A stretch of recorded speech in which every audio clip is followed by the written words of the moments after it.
Hello dear students, हम पढ़ रहे थे क्लास 10th का सिविक्स का chapter outcomes of the democracy. Previously एक लेक्चर इसका हम देख चुके हैं जिसमें हमने डिस्कशन किया इसके इंट्रो के ऊपर।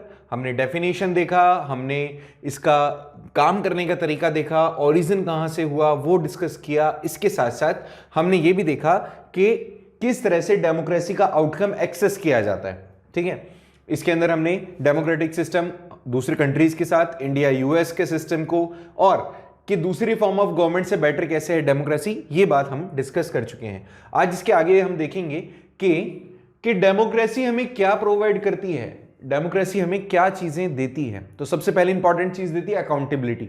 अकाउंटेबल का मतलब एक तरीके से आप कह सकते हो जिम्मेदार होता है कोई व्यक्ति इसमें। ठीक है, कि कोई पर्सन, किसी पर्सन ने किसी रिप्रेजेंटेटिव को चूज किया, अब वो जो रिप्रेजेंटेटिव है वो गवर्नमेंट बनाएगा। गवर्नमेंट बनाने के बाद में हमेशा वो लॉयल रहेगा टुवर्ड्स द सिटीजन। तो अकाउंटेबिलिटी हमें कहां मिलती है? डेमोक्रेसी में। तो डेमोक्रेसी के अंदर लोगों के पास अपने रूलर्स को चूज करने का राइट होता है, उनको वो कंट्रोल करते हैं। इसके साथ साथ ये जो इलेक्टेड रिप्रेजेंटेटिव्स हैं, they will be accountable towards the citizen. ये हमेशा उनकी नीड्स के ऊपर रिस्पॉन्ड करेंगे और जो भी इनके एक्सपेक्टेशंस हैं उसको फुलफिल करेंगे। ठीक है, तो पहली चीज तो अकाउंटेबिलिटी है।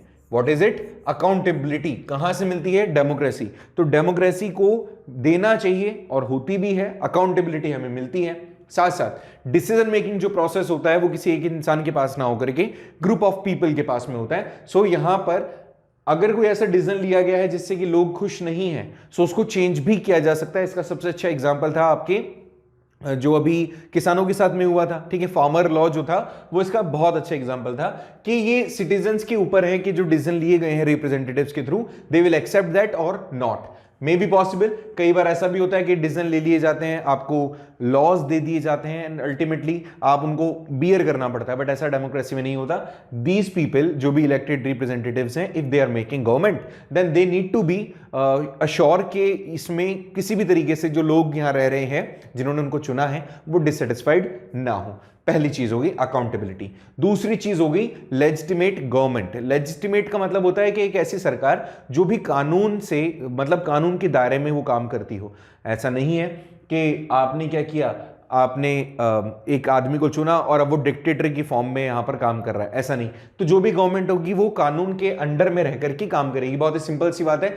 यहां पे जो भी डिसीजन आप लेंगे उसका करेक्ट प्रोसीजर होना चाहिए। प्रोसीजर में मतलब किसी चीज डिसीजन मेकिंग लेना, ऑफ कोर्स। तो ऐसे में जो डेमोक्रेसी होगी वो एक गवर्नमेंट को प्रोवाइड करेगी इस तरह की कि जब भी वो डिसीजन लेती है तो हमेशा लॉफुल मैनर में ही लेती है। जो चीजें, जो दायरा उसको दिया गया है कॉन्स्टिट्यूशन के थ्रू, या जो भी चीजें पहले से प्री डिसाइडेड है कि इन सब चीजों के बिहाफ पर ही आपको काम करना है, तो उसी हिसाब से काम करती है। इन शॉर्ट, अकाउंटेबिलिटी के साथ साथ गवर्नमेंट जो चुन ली गई है, they can not make rules according to themselves.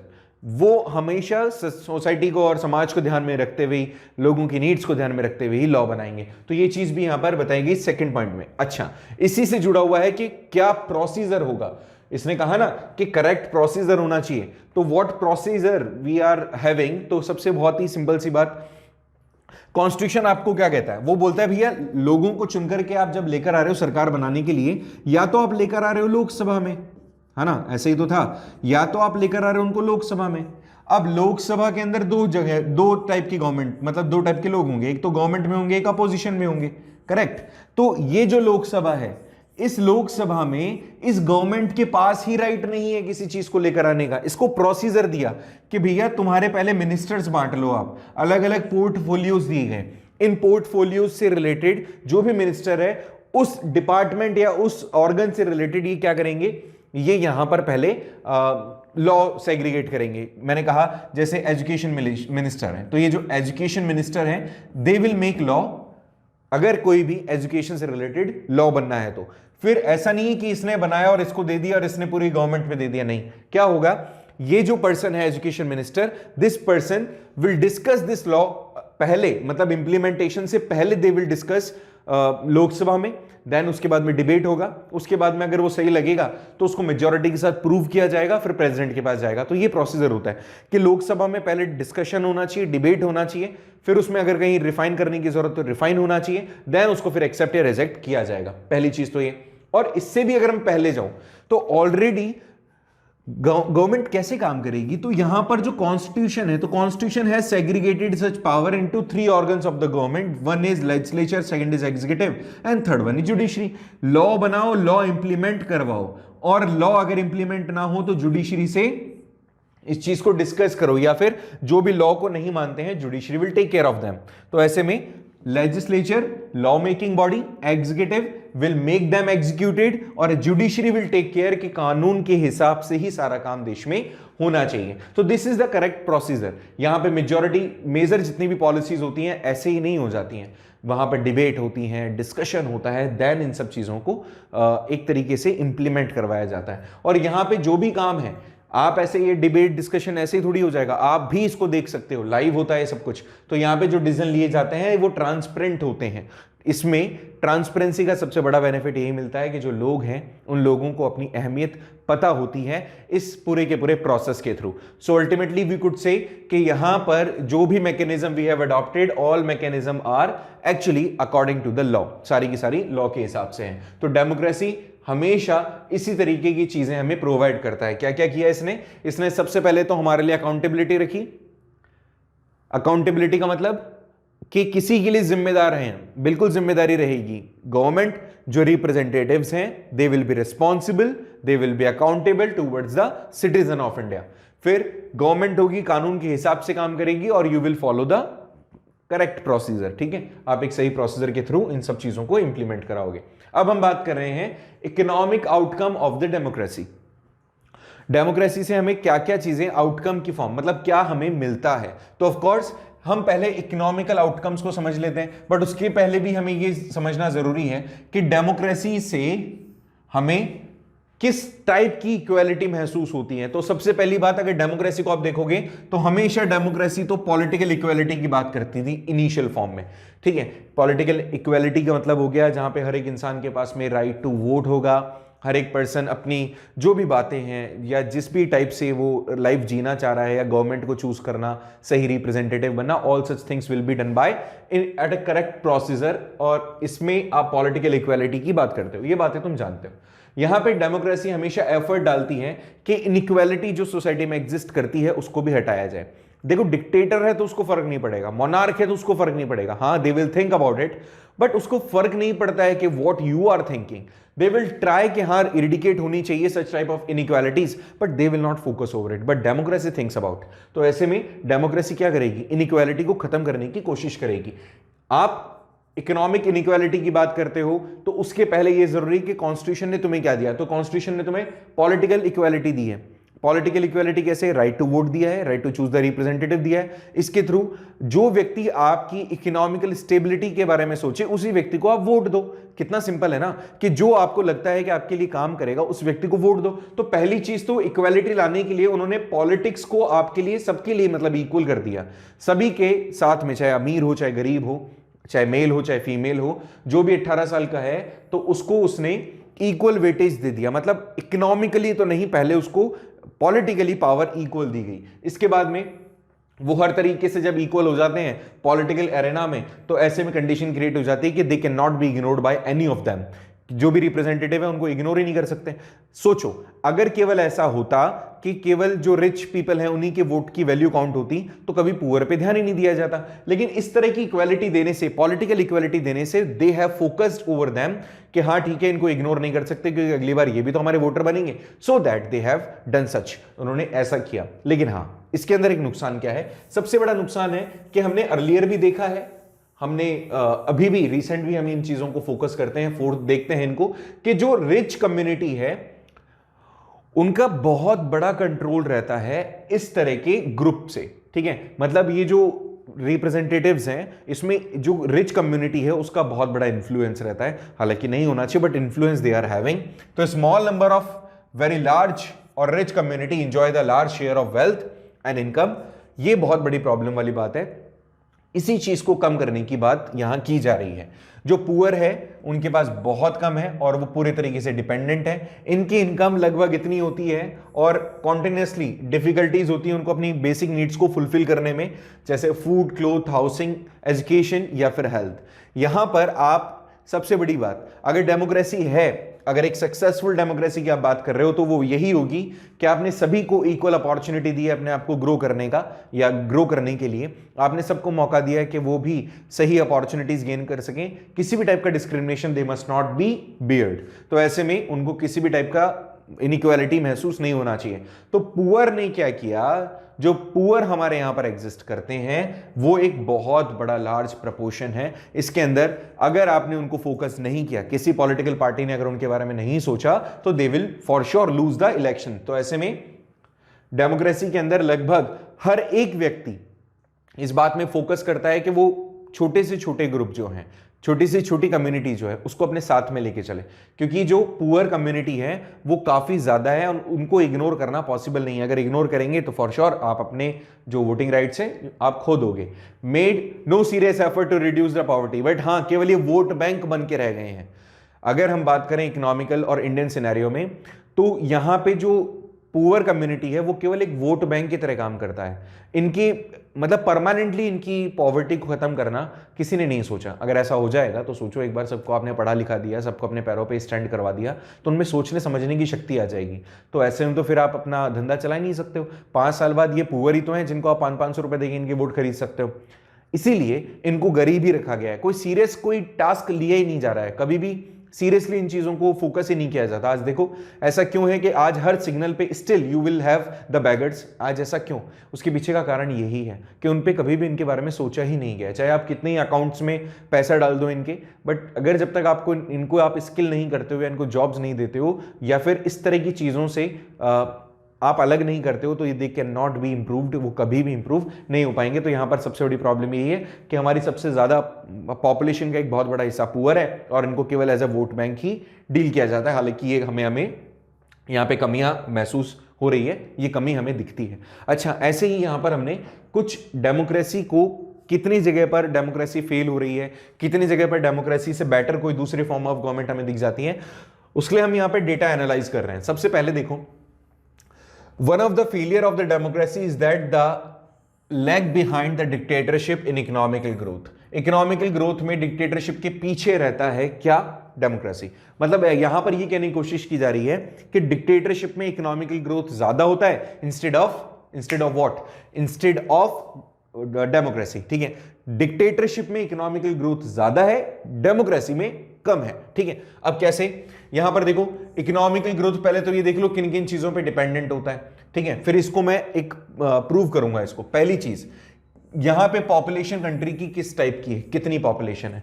सोचो 1000 लोगों के अंदर किसी चीज को डिवाइड करना है और वहीं पर 10,000 लोगों में किसी चीज को डिवाइड करना है, तो ऑफकोर्स कौन ज्यादा गेन करेगा? 1000 वाले। तो पॉपुलेशन जब साइज बढ़ जाता है तो रिसोर्सेज का कंजप्शन भी बढ़ जाता है, and that gives us the of course negativity. ठीक है, पॉपुलेशन ज्यादा तो कंजप्शन ज्यादा, कंजप्शन ज्यादा तो लोगों जो जितनी डिवीजन होना है, जितना डिस्ट्रीब्यूशन होना है, उसमें कमी तो आनी ही है। तो पॉपुलेशन ज्यादा होगी तो इकोनॉमिकल ग्रोथ कम होगी। दूसरा, ग्लोबल सिचुएशन। आपके यहां पर कितने लोग हैं जो इस बारे में सोचते हैं कि हाँ सिचुएशन मतलब ग्लोबली आप कितने एक्सेप्टेड हैं, कितने आपके साथ आगे बिजनेस कर रहे हैं, कितने आपके साथ बिजनेस नहीं कर रहे हैं, आप कितनों को एक्सपोर्ट कर रहे हो, कितनों से इंपोर्ट कर रहे हो। ग्लोबली आप लोगों का सिनेरियो क्या है? क्या दूसरी इंडस्ट्रीज आपके यहाँ के बिजनेस लगाना चाहती हैं? ग्लोबली आप एक्सेप्टेड हैं कि नहीं? ठीक है, तो ये भी सिचुएशन क्रिएट करती है। सोचो आप ग्लोबली बहुत डिमांड में हो, हर कोई विदेशी कंपनी आपके यहाँ के बिजनेस करना चाहे, तो कमी कहाँ होगी हमारे पास जॉब्स की? नहीं होगी। इसके अलावा corporation from the other countries, दूसरी कंट्रीज आपको कितना कॉपरेट करती हैं, क्या आपको नई टेक्नोलॉजी सर्व करती हैं, क्या आपको मौका देती है उन कंट्रीज में जाकर के आपके लोगों को कि आप बिजनेस करो या काम करो, अगर कितना आपके साथ में एक्सेप्टेंसीज हैं वर्ल्ड वाइड। तो these are the economical growths. And now next is economic policies adopted by the country. Country में इकोनॉमी के बेटरमेंट के लिए क्या क्या पॉलिसीज अडॉप्ट की गई हैं, ये भी एक बहुत बड़ा फैक्टर होता है जब हम इकोनॉमिकल ग्रोथ की बात करते हैं। तो इकोनॉमिकल ग्रोथ किन किन चीजों पे डिपेंडेंट होता है? सबसे पहली चीज है आपके यहाँ पे कंट्री के अंदर पॉपुलेशन का साइज कितना है, आपकी ग्लोबल लेवल पे डिमांड कितनी है, दूसरे कंट्रीज के साथ आपके रिलेशन कितने अच्छे हैं, कि भाई आप लड़ाई करने में ज्यादा बिलीव करते हो कि सर्वभौमत्व सुखने वाले थॉट में। ठीक है, और आपकी कंट्री ने किस तरह की पॉलिसी अडॉप्ट की है इकोनॉमिकल डेवलपमेंट के लिए? शिक्षा दोगे, स्किल दोगे, जॉब्स खोल के दोगे, मुफ्त में पैसा बांटोगे, वॉट? इस तरह की पॉलिसीज के थ्रू भी आप इकोनॉमिकल डेवलपमेंट सोच सकते हो। ऐसे ही एग्जांपल यहां दिया गया, देखो बहुत सारे सर्वे किए गए, उन सर्वे में से एक सर्वे ये था जो कि बता रहा है the rate of economical growth for the different countries 1950 से लेकर 2000 के बीच में 50 सालों का एक डेटा है कि जितने भी डेमोक्रेटिक कंट्रीज थे उनकी ग्रोथ रेट थी 3.95 इन 50 सालों में, जबकि डिक्टेटरशिप की अगर अपन बात करें तो दे आर 4.42। डिक्टेटरशिप यहां पर ज्यादा तेजी से ग्रो करती हुई हमें दिख रही है instead of democracy. Next, poor countries under the dictatorship और poor countries under the democracy. तो जहां पे कंट्री ऑलरेडी पुअर है उनका इकोनॉमिकल ग्रोथ तो थोड़ा आपको सिमिलर सा ही दिख रहा है, ज्यादा अंतर नहीं है, बट हां लेकिन जहां पे कंट्री डेवलपिंग है वहां पर आपको एक बहुत बड़ा फासला, लगभग 1% का फासला आपको दिख रहा है डिक्टेटरशिप में और डेमोक्रेसी में। ये जो डेटाज हैं ये वर्ल्ड बैंक के थ्रू निकाले हुए हैं और इसके अंदर ये चीज क्लियरली हमें दिख रही है कि डिक्टेटरशिप में ज्यादा अच्छे से डेवलपमेंट कर पा रही कंट्री। देखो इसका एग्जांपल देता हूं, सोचो कोई फ्लाईओवर बनाना है और यहां पे झुग्गी झोपड़ियां हैं बहुत सारी, फ्लाईओवर आपके देश को डेवलप करेगी, ठीक है, तो ऐसे में या फिर और भी चीजों को सॉल्व करेगी, वो झुग्गी झोपड़ियां रह रहे हैं वहां पे बहुत सारे लोग रह रहे हैं। अब डेमोक्रेसी है ना, तो किसी एक भी व्यक्ति ने यहां पर राइट टू लाइफ का केस कर दिया अगेंस्ट द गवर्नमेंट तो वो फ्लाईओवर कभी नहीं बनेगा, जिंदगी में नहीं बनेगा। जबकि डिक्टेटर तो खुद अपने आप में जुडिशरी है या खुद अपने आप में गवर्नमेंट है, खुद अपने आप में एग्जीक्यूटिव है, तो वो ये कोई चीजें सुनेगा ही नहीं, तो वो वहां पर उन सबको हटाएगा और उसकी जगह फ्लाईओवर बना देगा, तो ऑफकोर्स वहां पर डेवलपमेंट ज्यादा होगा। जबकि यहाँ पे सबकी सुनी जा रही है, इस कारण से डेवलपमेंट का जो पेस होता है वो स्लो होता है, ठीक है। ऐसे ही और दूसरे फैक्टर्स हैं, उन्होंने कहा गरीबी हटानी तो जितने भी गरीब होंगे उनको मार दिया जाएगा, ऐसा भी हो सकता है, डिक्टेटर है ना भाई, कुछ भी कर सकता है, या फिर जितने भी अनपढ़ उनको जबरदस्ती पढ़ाओ लिखाओ, लेकिन आप जबरदस्ती नहीं कर सकते हो डेमोक्रेसी में, इसलिए हमारे यहां पर ग्रोथ जो होता है वो थोड़ा सा स्लो होता है, ठीक है। मेरे हिसाब से फर्स्ट वाला डेटा आपको समझ में आ गया होगा। दूसरा डेटा क्या कहता है, देखो साउथ अफ्रीका और ब्राजील की बात कर रहे हैं, top 20% of the people take away from the more than 60% of the national income. Top 20% जो लोग हैं वो पूरे नेशनल इनकम की 60% तक अर्न कर लेते हैं। The other countries get 3% only at the bottom. और इसके बाद में अगर हम रेशियो देखें हंगरी का और डेनमार्क का, तो देखो यहां पर सबसे सिंपल सी बात क्या है, डेटा एक बार एनालाइज करो। इसने कहा कि साउथ अफ्रीका है, ब्राजील है, इनके 20% मतलब जो रिच कम्युनिटी है उनके टोटल अगर 20% की बात करेंगे तो 100% नेशनल इनकम में से इनका लगभग 65, 63, 53, ठीक है। रशिया, इसके अलावा हंगरी की बात करें तो लगभग टॉप 50 मतलब टॉप 20% जो लोग हैं, मैंने कहा 100 लोगों की लिस्ट बनाई, टोटल 100% लोग थे, उसमें से जो टॉप कमाने वाले 20% लोग थे ना, उन्होंने मिलकर के पूरे देश का जो नेशनल इनकम था उसमें 34% का पार्टिसिपेशन दिया। और जो 20% बिल्कुल नीचे से गरीबों में से थे वो कितना पार्टिसिपेशन दे रहे हैं, 10%, इधर दे रहे हैं 2.9%। तो इन डेटा से ये साबित हो रहा है कि जो रिच है वो उसका इन्फ्लुएंस काफी ज्यादा है नेशनल इनकम पे, ठीक है। इससे क्या चीज क्लियर हो रही है, इनइक्वालिटी क्रिएट हो रही है अबाउट द कंट्रीज इनकम, कि साउथ अफ्रीका में तो जो रिच है उनका पार्टिसिपेशन सबसे ज्यादा है, जबकि हंगरी के अंदर जो सबसे निचले तबके के लोग हैं उनका पार्टिसिपेशन ज्यादा है। हालांकि यहां पर एक चीज हमेशा क्लियर रखना दिमाग में कि कोई भी देश जो चलता है अगर वो डेवलपिंग कंडीशन में है, वो डेवलपिंग कंट्री है, तो उसकी जो रिच कम्युनिटी है ना, वो रिच कम्युनिटी ही उस देश की नेशनल इनकम को ग्रो देती है। आज अगर हमारे जीडीपी की बात करें या नेशनल इनकम की बात करें तो केवल जो गिने चुने कुछ % लोग हैं उन्हीं के बदौलत हमारा देश चल रहा है, और कोई भी हमारा मतलब आप ये मान सकते हो हमारी स्थिति बहुत ही कमजोर है, इंटरनली हम बहुत वीक हैं, क्योंकि हमारे यहाँ स्टिल जो इलिटरेट कम्युनिटी है वो बहुत ज्यादा है, तो उसको डेवलप करना जरूरी पड़ेगा। और यहाँ पर हमारे लोग ज्यादा फोकस नहीं करते हैं फ्यूचर को लेकर के, चाहे वो बच्चे हों चाहे वो बड़े हों, उनको हमेशा एक ही चीज रहती है, इनकम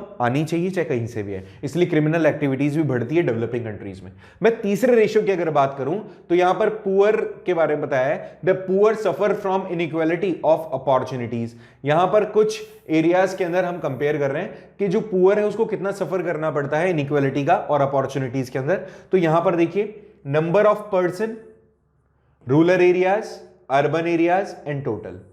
क्या है ये, यहां पर नंबर ऑफ पर्सन करोड़ में है, क्या चीज है ये, यहां पर 2 सालों के बीच में कंपैरिजन किया गया है। और पुअर कितने सफर कर रहे हैं, तो यहां पर क्या percentage, the percentage of population being below the poverty line, कि अगर हम 73-74 की बात करें तो रूरल एरियाज का लगभग 26% लोग कैसे थे, पुअर थे। परसेंटेज टोटल पॉपुलेशन का 56% पॉपुलेशन पुअर थी। टोटल अगर मैं बात करूं तो 54% पुअर थे, कब तक, 74 तक। टोटल हमारी पॉपुलेशन का 54% पॉपुलेशन 1974 के अंदर पॉवर्टी लाइन की नीचे थी। पॉवर्टी लाइन का मतलब हो गया जहां पर बेसिक नीड्स भी आप फुलफिल नहीं कर पाओ। और इसी चीज को अगर मैं सन 2000 के बारे में बात करूं तो लगभग 26%, और इसको अगर स्टिल मैं बात करूं 2021 के हिसाब से तो लगभग ये 18 और 20 के बीच में है। तो अभी भी still people are below the poverty line. तो बहुत बड़ा एक डिफरेंस है कि जो लोग अपनी बेसिक नीड पूरी नहीं कर पा रहे हैं, रोटी कपड़ा मकान, या फिर उनके कैलोरीज का बेस हो, या फिर एक बहुत ही छोटा सा अमाउंट ऑफ अर्निंग्स हो, उन चीजों को भी अचीव नहीं कर पा रहे हैं, तो फॉर श्योर आपका इनइक्वालिटी होना लाजमी है। कोई तो इतना कमा रहा है जिसकी हद नहीं, और कोई बिल्कुल नहीं कमा पा रहा है। आपको पता ही होगा 816 रुपए या फिर 1000 रुपए, 816 रूरल एरियाज में और 1000 रुपए अर्बन एरियाज में। Still people are not able to earn that amount. एक महीने में 1000 रुपए भी नहीं कमा पा रहे हैं लगभग। ऐसे भी हमारे पास 18% लोग हैं। तो this is the situation India के अंदर हम बात कर रहे हैं, और ऐसे में काफी इनइक्वालिटीज भी फेस, काफी ज्यादा इनइक्वालिटीज। तो ये हमने एक छोटा सा एनालाइज किया इन सिचुएशंस को, ठीक है। नेक्स्ट पॉइंट के अंदर बात करें तो इसी पॉइंट को अपन थोड़ा और प्रोसीड करते हैं और समझने की कोशिश करते हैं कि आप इस तरह की इनइक्वालिटी को, इस तरह की पॉवर्टी वाली कंडीशंस को कैसे खत्म कर सकते हो, ठीक है। तो यहां पर कुछ चीजें हैं, उसको मैंने फोकस किया है आपको आसानी से मैं बता सकूं। तो ये बात तो तुम जानते हो कि हमारी सोसाइटी में हर जगह पर मतलब इक्वालिटिकल या इकोनॉमिकल इनइक्वालिटीज एग्जिस्ट करती हैं, माफ कीजिएगा। तो मैंने कहा आपको कि जो ट्रुथ तो यही है कि हम क्या चाहते हैं, हमारे पास में क्या सिचुएशन है, मौजूदा कंडीशन क्या है, उसके हिसाब से इकोनॉमिकल डिस्पैरिटीज एग्जिस्ट करती है। Development without adequate distributions of the wealth is not true democracy. ऐसा नहीं है दैट आपने डेमोक्रेसी एक जगह पर आप कह रहे हो कि यहां डेमोक्रेसी है, लेकिन यहां पे अमीर और गरीब के अंदर बहुत बड़ा डिफरेंस है। तो आप ये नहीं कह सकते हो कि आपके यहाँ पे डेमोक्रेसी अच्छे से काम कर रही है। इनके बीच में balance banana he is actual the democracy. तो अगर ऐसा नहीं हो पा रहा है तो भैया बहुत पंगे होंगे। डेमोक्रेसी हमेशा इक्वालिटी की बात करेगी, तो सबसे पहले वो आपको पॉलिटिकल इक्वालिटी देगी, उसके बाद आपको इकोनॉमिकल फील्ड में भी मौका दिया जाएगा। सेम वैसे ही जैसे मैंने आपको बताया कि जब आपके पास में पॉलिटिकल इक्वालिटी आ गई तो आप फोकस कर सकते हो कि आप हमें जब तक अब इक्वल नहीं करेंगे, जब आप हमारे ग्रोथ के ऊपर बात नहीं करेंगे, तब तक हम आपको वोट नहीं देंगे। तो इन्हीं सब चीजों के थ्रू हम कह सकते हैं कि जब एक बार पॉलिटिकल इक्वालिटी दे दी जाती है, then you focus over the economical equality. जो पुअर है, अगर इस तरह का सिचुएशन है जहां इनइक्वालिटी एग्जिस्ट करती है इकोनॉमी में, तो गरीब और गरीब हो जाता है और रिच और रिच। क्यों? गरीब को केवल एक ही बार याद रखा जाएगा जब उसको वोट डालना होगा, उसके लिए जब वोटिंग का राइट उसके पास आएगा। ऐसे में जो गरीब है वो हमेशा गरीब रहता है, उसके बारे में कोई नहीं सोचता है। लेकिन हाँ, जो रिच है ऑब्वियसली उनके पास में मौका है, तो वो क्या करेंगे, एक तरीके से शोषण करते हैं देश का, या फिर केवल अपना कॉन्ट्रीब्यूशन दे देते हैं, दूसरे लोगों के बारे में सोचते नहीं है। रतन टाटा जैसे बहुत ही कम लोग होते हैं जो अपनी वेल्थ का एक बहुत बड़ा हिस्सा डोनेट करते हैं कंट्री के डेवलपमेंट में। ऐसे अगर सारे लोग हो जाएं, जितने भी मिलेनियर्स हैं, तो यहां पर ये जो पुअरर वाला टैग हमारे सर पर लगा हुआ है ना, वो चीज हम खत्म कर पाएंगे। ऐसे में ये जो लोग हैं, जो गरीब हैं, इनको काफी डिफिकल्टी होती है अपनी बेसिक नीड्स को अचीव करने में। जो डेमोक्रेटिक गवर्नमेंट होती है, उनको भी इस तरह की सिचुएशन से कॉप अप करने में बड़ी दिक्कत होती है। वो भी गरीबी हटाने में मतलब बहुत उनको मुश्किलात महसूस करनी होती है, काफी उनको प्रॉब्लम होती है। बांग्लादेश जैसा देश है, लगभग इसकी half of the population, total जितनी भी पॉपुलेशन है उसका लगभग आधे से ज्यादा पॉपुलेशन गरीबी रेखा के नीचे है। उनका लिविंग स्टैंडर्ड भी सेम वैसा ही है। और आज अगर हम दूसरे देश की क्या बात करें, अपने देश में भी सिचुएशन कुछ ऐसी ही है। व्हेन यू विल फाइंड और ट्राई टू फाइंड, कुछ ऐसी जगह आपको दिखेगी जहां पे आप जाकर के देखेंगे तो you will came to know कि यहां पर गरीबी ही गरीबी है, ठीक है। बहुत सारे जो स्लम्स एरियाज आपको दिख जाएंगे, चाहे बॉम्बे आप चले जाएं, बॉम्बे में स्लम एरिया बहुत बड़ा है। तो ऐसे बहुत सारे प्लेसेस हैं जहां पे गरीबी अपने पीक पर है। बहुत सारे कंट्रीज डिपेंडेंट है on their food supply on rich countries. कई तो ऐसी भी कंडीशन, देखो यहां पर लिखा हुआ भी है, बहुत सारी कंट्रीज ऐसी हैं जो अपने लिए जो भी कंजप्शन वो कर रहे हैं, जो भी फूड उनको मिल रहा है, वो भी कोई कंट्री उनको डोनेट कर रही है, तब जाके उनको फूड वगैरह गेन होता है। तो ऐसे में बहुत सारी कंट्रीज ऐसी है यहाँ पे दुनिया के अंदर जो दूसरी रिच कंट्रीज पे डिपेंडेंट है। हमारे देश में भी अमेरिका से बहुत बड़ा डोनेशन आता है। अमेरिकन बैंक जो है हमारे यहाँ की बहुत सारे एनजीओज को फंडिंग करता है, जिसके थ्रू वो एनजीओज कुछ चीजें तो डेवलप कर जाते हैं, बाकी जीम जाते हैं। तो ऐसे भैया यहाँ पर सिचुएशन काफी कॉम्प्लिकेटेड है, और वो डोनेशन इसलिए करते हैं क्योंकि जो वर्ल्ड बैंक है, they are actually having their मतलब एजेंडाज के अंदर बात करें तो उसमें ये एजेंडा भी है कि जो डेवलपिंग कंट्रीज उन पे आप फोकस करेंगे। तो percentage of the population below poverty line in India काफी ज्यादा है। And the human development index भी हमारे यहाँ पर काफी ज्यादा हम बहुत पीछे हैं, इवन श्रीलंका से भी पीछे, तुम जानते होंगे। ह्यूमन डेवलपमेंट इंडेक्स में हर एक चीज को, जो ह्यूमन HDI है, ह्यूमन डेवलपमेंट इंडेक्स जो है, उसमें हर तरीके की चीज, लाइक आपका इकोनॉमिकल, आपका हेल्थ, आपका सिनेरियो, लैंग्वेज, या फिर आपका लिविंग स्टैंडर्ड, ऑल सब चीज़ों को मेजर किया जाता है, उसके हिसाब से आपको रैंक दी जाती है। हमारी रैंक श्रीलंका से भी पीछे है, मतलब श्रीलंका वाले जो लोग हैं वो हमसे बेटर हैं ह्यूमन डेवलपमेंट इंडेक्स के पॉइंट ऑफ व्यू से। और हमारे यहाँ पे जो पॉपुलेशन है वो भी काफ़ी ज़्यादा, अभी भी स्टिल मैंने आपको बताया 18 से 20% के आसपास, अभी तो एक्यूरेट डेटा अब रिलीज होंगे 2022 के अंदर कि कितना हमारे यहाँ पर पॉपुलेशन है जो गरीबी रेखा के अंदर है, लेकिन फिर भी एस्टिमेशन मुझे लग रहा है कि 18 से 20% के बीच में ये होगा, ठीक है। तो we are having the rank 127, 127वीं रैंक है हमारी HDI के अंदर, टोटल 177 नेशंस के बीच में। श्रीलंका की रैंक हमसे अच्छी है, मतलब उनका लिविंग स्टैंडर्ड और ओवर अ पर्सन वो ज्यादा अच्छा है कंपैरेटिवली, हमारे बहुत चीजों में पीछे हैं। चलो कोई नहीं, हम आगे बढ़ेंगे। आगे देखिए, अकोमोडेशन कैसे किया जाता है, मतलब सोशल डिविजन्स को आप कैसे बियर करते हो। सोशल, ये डेस्पेरेट, मतलब आप सोशल डिविजन्स कैसे कह सकते हो या फिर डाइवर्सिटीज कह सकते हो, इनको आप अकोमोडेट कैसे करते हो, इसके बारे में हम बात कर रहे हैं। तो यहां पर सबसे पहली चीज, हमारा देश जो है वो बहुत सारे सोशल डिविजन से या कैटेगरीज से बना हुआ है। यहां पर लेकिन होता क्या है, एक बड़ी मुश्किल चीज है कि इस डिवीजन को आप इजीली ग्रैब कर जाओ, बहुत मुश्किल होता है। हमारे यहाँ तो रिलीजन बेस पर इतनी सारी वॉयलेंसेज हैं, फिर कास्ट बेस पर आ जाती हैं, फिर लैंग्वेज बेस पर आ जाती हैं, फिर कल्चर बेस पर आ जाती हैं। तो इन डिवीजनों को कैसे आप, इन सारे के सारे चाहे आप कह सकते हो variety of the people we are having, इतने बड़े कल्चर को, इतने सारे डिफरेंट कम्युनिटीज को आप कैसे लेके चलते हो, उसी को चीज को हमें यहाँ पे देखना है। देखो ये चीज तो तुम समझ चुके हो कि हमारे यहाँ बहुत ज्यादा गरीबी है, इलिटरेट है लोग यहाँ, लेकिन उसके बावजूद भी ये एक बहुत बड़ा टास्क है गवर्नमेंट के लिए कि सोशल डाइवर्सिटी को वो कैसे अकोमोडेट करते हैं। यहां पर पॉसिबिलिटी होना टेंशन की बहुत नॉर्मल सी बात है, उनको बहुत ज्यादा नुकसान भी झेलना पड़ जाता है अगर कई बार ये वायलेंस का फॉर्म ले लेती है। तो हमें यहाँ परमानेंट कॉन्फ्लिक्ट रिजॉल्व करने के लिए सॉल्यूशन चाहिए, तो कॉन्स्टिट्यूशन ने सॉल्यूशन भी किया है, रिजर्वेशन दे दिया है, राइट टू इक्वालिटी दे दिया है, राइट टू फ्रीडम दे दिया है, ठीक है। तो ये सारी चीजें यहां हुई हैं।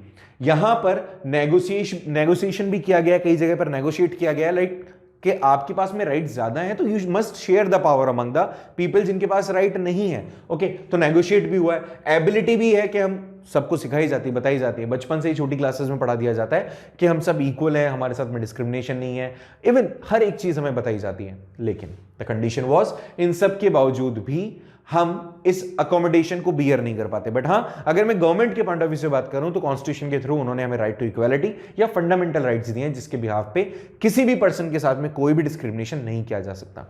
आ गया होगा समझ में। Democracy must fulfil the two condition in the order to achieve its outcome. जो भी इसके आउटकम है उसको अचीव करने के लिए दो कंडीशन फुलफिल करनी पड़ेगी। पहली चीज सुन लेना अच्छे से, मैंने क्या बोला कि सोशल डाइवर्सिटी को आप कैसे डील करते हो।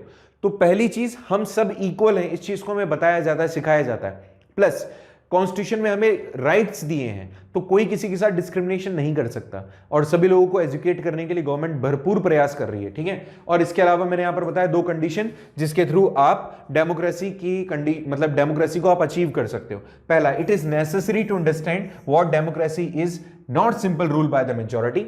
ऐसा नहीं होना चाहिए कि केवल आप ये मान के चलेंगे डेमोक्रेसी है तो केवल मेजॉरिटी की बात सुनी जाएगी, नहीं। अगर एक व्यक्ति भी माइनॉरिटी कम्युनिटी का आता है तो उसको भी उतना ही वैल्यू है जितना कि मेजॉरिटी का है। श्रीलंका में पावर शेयरिंग वाले चैप्टर में हमने देखा था कि जो सिंगला कम्युनिटी थी उसके बारे में काफी ज्यादा सोचा गया, केवल उसी के बेनिफिट के लिए सोचा गया, तो तमिलियंस उनसे नाराज हो गए। तो डेमोक्रेसी को अगर सक्सेसफुल बनाना है तो इस वाले पॉइंट पे आपको फोकस करना पड़ेगा कि चाहे कितनी भी बड़ी बात हो, मेजॉरिटी और माइनॉरिटी के बीच में आप डिफरेंशिएशन नहीं कर सकते हो। मेजॉरिटी, ठीक है, बात मानी गई कि डेमोक्रेसी के अंदर जो गवर्नमेंट चुनी जाएगी वो मेजॉरिटी के हिसाब से होगी, डिसीजन मेकिंग प्रोसेस में मेजॉरिटी जो कहेगा वही होगा। लेकिन यहां पर एक चीज जो तुम्हें समझनी जरूरी है वो ये है कि डेमोक्रेसी को आप इग्नोर नहीं कर सकते, डेमोक्रेसी में माइनॉरिटी को इग्नोर नहीं कर सकते आप। एक व्यक्ति भी अगर आपके साथ में है, आपकी कम्युनिटी से जुड़ा हुआ है, तो आपको उसको भी फोकस करना पड़ेगा, तब तो वो सक्सेसफुल होगी। तो पहला पॉइंट समझ में आ गया होगा। दूसरा पॉइंट सुनो, it is also necessary that the majority does not become the rule by the majority community in the terms of religion। यहां पर ये भी मेजॉरिटी जो आप सोच रहे हो, मेजॉरिटी और माइनॉरिटी के बारे में तो सोच लिया अपन ने, लेकिन ये भी कि मेजॉरिटी का मतलब आप ये कभी ना सोचें कि देश के अंदर कौन से रिलीजन के लोग ज्यादा हैं, कौन से कम्युनिटी के, कास्ट के, इंग्लिश बोलने वाले हैं कि हिंदी बोलने वाले हैं, कोई दूसरी भाषा बोलने वाले हैं, या कौन से कल्चर से आते हैं। तो मेजॉरिटी या माइनॉरिटी जो आप डिसाइड कर रहे हो वो केवल इलेक्शन बेस पर होना चाहिए कि मेजॉरिटी क्या सोचती है, लेकिन हमारे यहाँ उल्टा है। हमारे यहाँ तो मेजॉरिटी हिंदू और मुस्लिम के हिसाब से हम तय करते हैं। इसके अलावा जो कम्युनिटीज हैं, जो पॉलिटिकल पार्टीज हैं, वो भी इस तरह से इन्होंने लोगों को बांट दिया कि हिंदू तो बीजेपी को, मुस्लिम कांग्रेस को। ऐसा यही चीज है कि आपके यहां पर जो डेमोक्रेसी भी चल रही है, दूसरे देशों में जब आप वहां जाएंगे और पढ़ेंगे तो रियली दे फील सरप्राइज कि इंडिया में कैसे चल रहा है काम। बट हाँ, बहुत कमियां है भैया, बहुत कमियां है। हमारे यहाँ मेजॉरिटी और माइनॉरिटी कभी भी religion, race, caste, creed, gender इसके बिहाफ पर नहीं होनी चाहिए, लेकिन होती है। प्रैक्टिकल बात है, होती है। इलेक्शन के बिहाफ पे मेजॉरिटी और माइनॉरिटी ढूंढना चाहिए, बट यहां ऐसा नहीं होता। चीजें समझ में आ गई होगी दोनों पॉइंट। पहले पॉइंट में मेजॉरिटी अगर रूल कर रही है तो माइनॉरिटी को इग्नोर नहीं किया जा सकता, और मेजॉरिटी और माइनॉरिटी आप कास्ट, क्रीड, कैटेगरी के हिसाब से जज नहीं करेंगे, इलेक्शन के बेसिस पे आप इसको जज करेंगे। नेक्स्ट है हमारे यहां पर dignity and the freedom of citizen कैसे फोकस किया जाता है। यह बात मैं ऑलरेडी तुम्हें बता चुका हूं। सबसे पहली बात, जब एक इंसान के पास में राइट टू वोट आ जाएगा और उसको मौका मिलेगा कि अपने रिप्रेजेंटेटिव को चूज कर ले, तो ऐसे में तो उसको सबसे ज्यादा तो आपने रेस्पेक्ट दे दी, ठीक है, और ये उसको महसूस करवाता है कि उसका भी अहमियत है, उसकी भी भागीदारी है अपने देश के विकास में। तो मैंने जैसे आपको बताया कि डेमोक्रेसी हमेशा इस बात पे फोकस करती है कि जो गवर्नमेंट होती है वो सभी के साथ में इक्वालिटी रखे और इंडिविजुअल को मौका दिए, इंडिविजुअल को फ्रीडम हो अपने रिप्रेजेंटेटिव को चूज करके गवर्नमेंट बनाने का। यही हमेशा फोकस करता है कि फ्रीडम सबकी बनी रहे।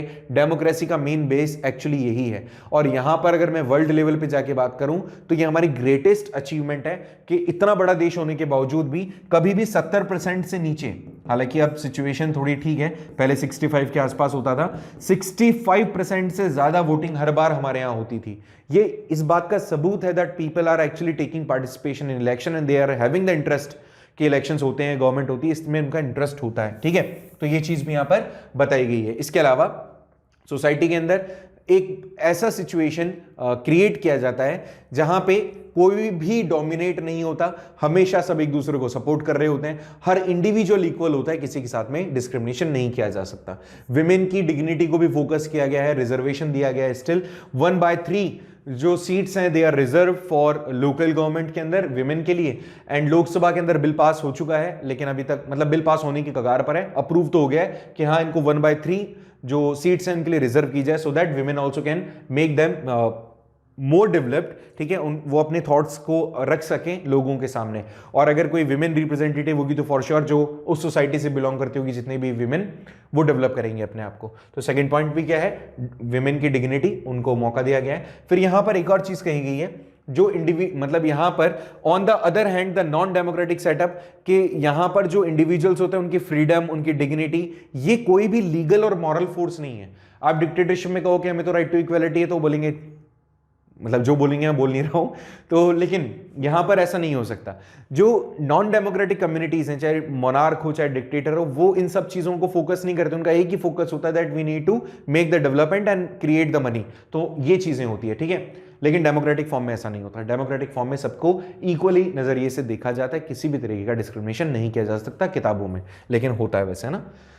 इसके अलावा democracy in India has the strength and claim that disadvantages, discriminations, caste और इक्वल स्टेटस अपॉर्चुनिटीज। ये वही चीज दोबारा रिपीट हो रही है कि डेमोक्रेसी जो इंडिया के अंदर हम यूज कर रहे हैं, एंजॉय कर रहे हैं, इसने सबको इक्वल राइट दिया है। अगर किसी के साथ ऐसा होता भी है कि इफ दे फील कि उनके साथ में डिस्क्रिमिनेशन हो रहा है, तो they can take help from the legal department, judiciary की हेल्प ले सकते हैं। इवन आपको पता होगा कि if somebody is there who is taking your fundamental rights, then you can automatically go to the directly Supreme Court or the High Court to take decisions against them, and they will be punished if someone is find the guilty. अगर कोई guilty पाया जाता है तो उसके साथ में ऐसा होगा, उसको पनिशमेंट भी मिलेगा ही मिलेगा।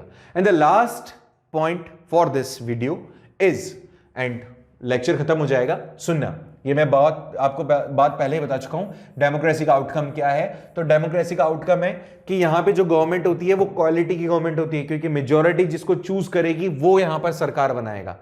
इकोनॉमिकल वेलबींग, इकोनॉमिकल डेवलपमेंट की बात की जाएगी। इकोनॉमिकल डेवलपमेंट, 100 लोग यहां रह रहे हैं, 100 में से 20 लोग अमीर हैं और ये 20 लोग ही देश चला रहे हैं, 80 लोग डिप्राइव्ड हैं, तो that is not the democracy. Democracy means these 80% people also having the right और having the opportunity to make themselves developed. So economical development की बात केवल डेमोक्रेसी में होती है और किसी फॉर्म ऑफ गवर्नमेंट में नहीं होती। ये चीज ऑलरेडी मैं आपको फर्स्ट लेक्चर के लास्ट में बता चुका हूं।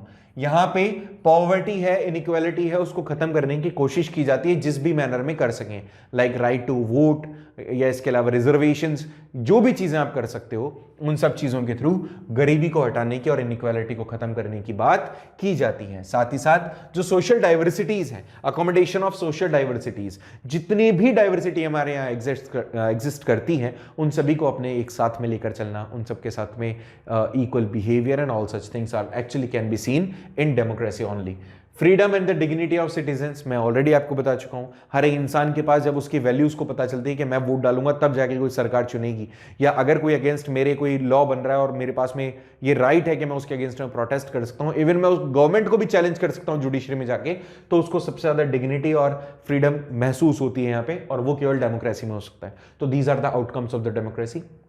एक और चीज यहां पर बताई गई कि डेमोक्रेसी डिक्टेटरशिप से बेटर क्यों है। हालांकि नो डाउट इकोनॉमिकल डेवलपमेंट तो डिक्टेटरशिप में ज्यादा होगा, बट डिक्टेटरशिप से अच्छी कैसे है डेमोक्रेसी? तो पहला पॉइंट है, यहां पर हर एक व्यक्ति के साथ में इक्वालिटी उसको महसूस होगी, प्रमोट करेंगे आप इक्वालिटी, डिस्क्रिमिनेशन नहीं होगा, आप इनहेंस करेंगे डिग्निटी ऑफ इंडिविजुअल्स, जैसे अभी मैंने ऊपर बताया कि डिक्टेटरशिप में तो ऐसा नहीं होता, डिक्टेटर तो बोलेगा कहीं की डिग्निटी, मैंने जो बोला वही होगा, तुम्हारी बात कुछ नहीं, ठीक है। नेक्स्ट, यहां पे जो भी डिसीजन मेकिंग क्वालिटी होगी वो हमेशा इंप्रूव होती है, क्योंकि एक डिक्टेटर डिसीजन लेगा किसी चीज पे और एक community of group of people take the decision on a particular topic. तो ऐसे में किसी एक टॉपिक के ऊपर, कोई एक मुद्दे के ऊपर एक व्यक्ति डिसीजन ले और एक कई लोगों का प्यूरिफाइड डिसीजन हो और फिर मेजॉरिटी जो है उसी की बात मानी जाए, तो हाँ, डिसीजन मेकिंग क्वालिटी ज्यादा अच्छी होती है डेमोक्रेसी में। एक तरीके से अंतर भी हो गया कि why democracy is far better than the dictatorship. तो एक तरीके के 5 यहां अंतर आपको देखने को मिल रहे हैं। नेक्स्ट है, यहां पे जो भी कॉन्फ्लिक्ट होता है डेमोक्रेसी मिलजुल करके उसको सॉल्व करने की कोशिश करती है, जबकि डिक्टेटर के अगर हाथ में होगा ना तो डिक्टेटर को जो चीज समझ में आएगी वो उसके हिसाब से डिसीजन ले लेगा। ऐसे में कोई कॉन्फ्लिक्ट है, मैंने कहा कि मेरे मामा जी का लड़का लड़ रहा है और एक पड़ोस का लड़का लड़ रहा है, मेरे पास में पावर थी तो मैंने कहा मेरे मामा जी के लड़के को तू तो सही है वो गलत है, तो ये तो हो गया क्योंकि मेरा रूल चल रहा है। जबकि डेमोक्रेसी क्या सोचेगी, मैं अगर सही होऊंगा तो मैं क्या सोचूंगा, पहले तो मुद्दा बताओ क्या है, अगर आप गलत हैं तो आप मतलब कल्पित रहेंगे और अगर वो है तो वो कल्पित रहेगा। तो अगर जिसको अथॉरिटी आपने दी है, अगर आपके सामने कुछ ऐसा चैलेंज आया है, कुछ ऐसा आपकी कॉन्फ्लिक्ट सामने आया है, तो उसको रिजॉल्व आप कैसे करते हैं? पावर का मिसयूज करते हुए, या पावर को बिना, मतलब पावर है आपके पास में उसको बिना सोचे समझे यूज करते हुए, या फिर एक सही तरीके से, सही लॉफुल मैनर में? तो केवल वो डेमोक्रेसी में होता है, ठीक है, असल में नहीं होता है, किताबों में होता है। नेक्स्ट, आप हमेशा जो गलतियां आपसे हुई हैं, डिक्टेटर को आप बदल नहीं सकते हो if he is not like cup of T. अगर वो आपकी मतलब हिसाब का नहीं है तो आप उसको चेंज नहीं कर सकते हो। तो what you will do, democracy में तो चेंज कर पाओगे, हर 5 साल में आपको इलेक्शन आएंगे, उसके अंदर आप मौका मिलेगा आपको कि आप अपने रिप्रेजेंटेटिव को चेंज कर सकते हो if you are not happy with his और हर डिसीजन। तो ऐसे में सच टॉपिक हैज कंप्लीटेड, और ये चैप्टर अपन ने कर लिया। आज थोड़ा जल्दी करा दिया ना मैंने, कोई बात नहीं, आप इसको थोड़ा सा दोबारा देखना। चैप्टर छोटा था ना, इसमें मैंने सोचा टाइम ज़्यादा क्यों लगाया, अब 2 दिन के अंदर चैप्टर हो गया, अच्छी बात है, रिवीजन कर लेंगे अपन आगे। तो बेटा देखो, वीडियोस देखो प्लीज़ आप, और कहीं प्रॉब्लम आती है तो पूछो, क्योंकि इसमें से बहुत सारे क्वेश्चंस हैं जो सब्जेक्टिव बनेंगे। इस वाले चैप्टर में से नो डाउट एक क्वेश्चन आएगा ही आएगा। सो प्लीज़ फोकस करें इस पर, कहीं प्रॉब्लम आए तो पूछें। और हम पढ़ते हैं नेक्स्ट चैप्टर। कमेंट बॉक्स में ज़रूर बताना मुझे कि कौन सा आपको नया चैप्टर पढ़ना है जल्दी, ठीक है। चलो, thank you so much for joining this class, will see you tomorrow, thank you.